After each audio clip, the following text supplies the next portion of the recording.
1980kii wixii ka dambeeyay waxaa si ba'an isu soo tarayay isbeddelka cimilada deegaanka aynu ku noolahay taasoo ay sababtay waxyeello ba'an oo ay bini'aadamku u geysteen deegaanka tusaale ahaan dhirta oo la gumaado taasoo laga dhiganayo ama loo isticmaalayo dhuxushu waa wax muhiim u ah nolosha qof kasta oo Somaliland jooga waxayna u isticmaalaan inay cuntada ku karsadaan ama ay diirimaad ka helaan laakiin saamaynta dhuxusha ayaa waxay dhibaato ku haysaa deegaanka sanado badan oo la soo dhaafay kadib dhulkan oo dhan waxa uu ahaa dhir iyo geedo midhan dhammaan waxaasoo dhan waa la xaalufiyey wasiirka wasaaradda deegaanka Marwo Shukri Xaaji Ismaaciil Bandare ayaa waxay sheegaysaa heerkan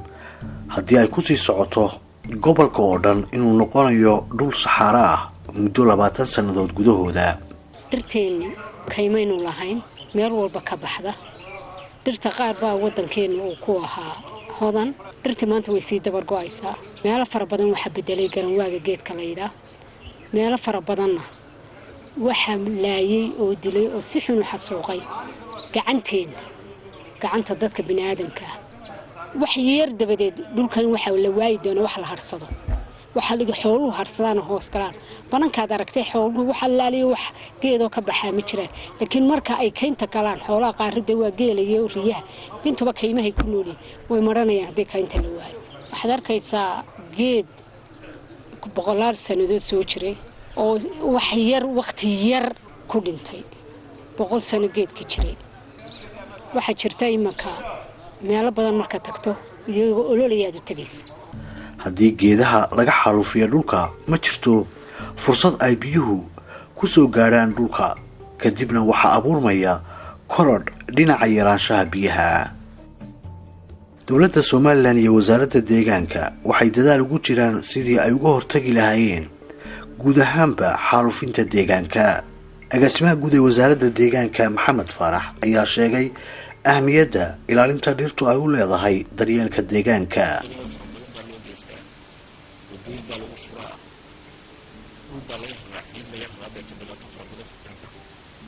inay ilaaliyaan deegaanka oo nin walba halka taagay oo heegar ugu wado si deegaankiisa u badbaado si isla badbaadaan intuu siino hadii kale ma noolaa qofka iyadoo ay tirada dhirtu sii yaraanayso iyo sidoo kale helitaankii dhirta ay daaqi lahaayeen duurjoogta ama xoolaha ayaa mar dhow xoolaha guri joogta ah sida adhiga looda iyo geela iyo wixii la mid ah ayaa waayi kara dhirtii ay daaqi lahaayeen iyadoo xooluhuna aan ogsoonahay inay yihiin lafdhabarta dhaqaalaheena isuduwaha wasaaradda deegaanka ee gobolka Maroodijeex Jaamac ayaa ka warramay xaalufka ba'an ee ay dhuxulaysatadu ku hayaan guud ahaanba deegaanka markaan run ahaan ka warramo regionkan gobolkan Maroodijeex dhibaatooyinka ay ku hayso dhuxushu waxaad arkaysaa inaanay wax naxdin ah iyo wax ka daxantaxooneen aan jirin dadka ku nool degmooyinka imka tusaale ahaan waxa weyn gaarigan oo kale waa dadka u fududeeya inay shidaan dhuxusha waliba kala baxsada cashuurtii amba bahashi laga qaadi lahaa ganaaxi laga qaadi lahaa istabaha ay laga qaadi lahaa dadka aad iyo aad uga baxsaday hadba saacadee dhirtan uu jaraayo iyo waxan uu goynayo qofkani hadii uu ku xisaabtay damirley muwaadinimo uu leeyahay hadii is oranayo bal wax kale uu ku bedelo waxyaalo kale samee maba aha inuu sabab maskaxdiisa ma soo galayso laakiin wuxuu sameyn karaa isagu uu doonayaa si uu jar lahaa geed kaleba dadkan xasuuqayaan had iyo goraale waan arkaynaa ma aha dad u naxaya ma aha dad wax ka dhaqanaya ma aha dad wax ku bedeli kara waxa weeyaan waa dadka ayagu soo diyaar garoobay inay geedkaas u jaraan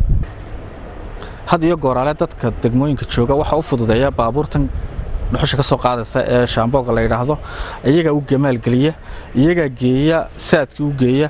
iyaga wax walba gurigiisa u geeya kaas oo aanay wax alayaal wax ay leeyihiin oo kale oo aan jirin jaaduna ku cunayaan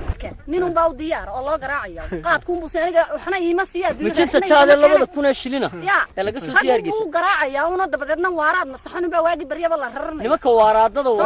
nimanka waaraadka kaxaynaya inamada ay dhulka ku feertiraya waa adeeradooda waa ragii dhalay in la xareeyaba kuwa saarutiinu ka marqaatan maxay ka marqaadan waa ninka wax siinayaan ninka muxuu iiga keenay afkiisa ma soo dhaafay horaya qaadkana un balale lagu horaya dhalinyaro fara badan baad arkaysaa haddii aad iminka istiraahdo meel baraa ka qodo oo aad kuuli ka doonto kama helaysid kuulihii sababtoo ah wuxuu ninku ku xisaabtamayaa inuu 4 gadbadood oo kaliya uu soo shido oo ay 4 gadbadood ba uga badan yoomkiisii kuuliga haba marka wallahi dhibaatooyinka ka jira ee lagu hayo deegaanka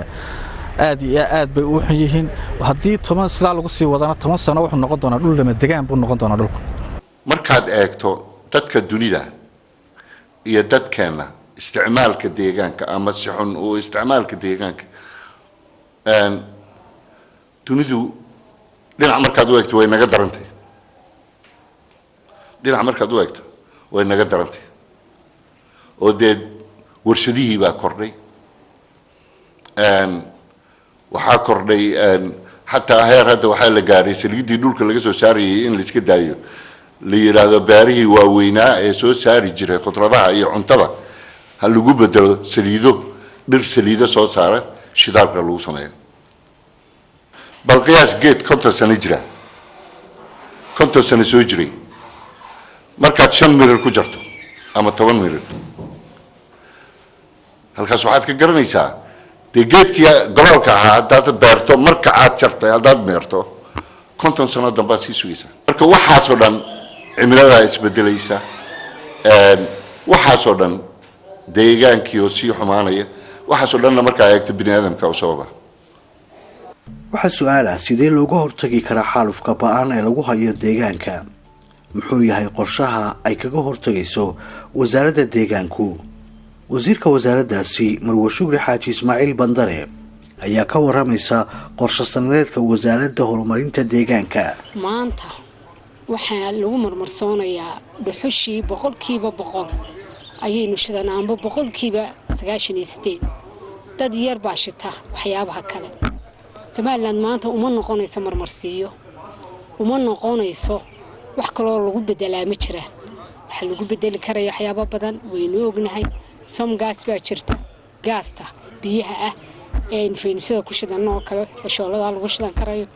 waxa jira waxyaabo kale oo imika ku maqan daraasad oo biogas oo kale oo digada iyadana la shidanayo ee gaastu ka soo baxayso wax lagu karsanayo waxa jira mid kale oo ay yiraahdaan briskets oo ay isticmaalaan dalalka isticmaala ay yihiin Kenya oo kale oo aad imika iyaduna niyo cusub waxyaabo badan baa imika jira oo la isticmaali karayo gadbada maanta dhuxushi 70 weeye $10 kor bay u dhaaftay halka laga keenaya maanta waa dhul shishe waa dhul aad yaabayso anigu waxaan leenahay haddaan wasaaradda deegaanka nahay dhuxusha in laga maarmo weeyaan على الأقل waxay ahayd geedka garwaaga ay la shito oo dhuxul la mid ah dhuxusha galoolka leh oo maraaga leh oo dhuxusha ay dhirta waaweyn kale ay leeyihiin ayuu isna leeyahay weeyaan inta maanta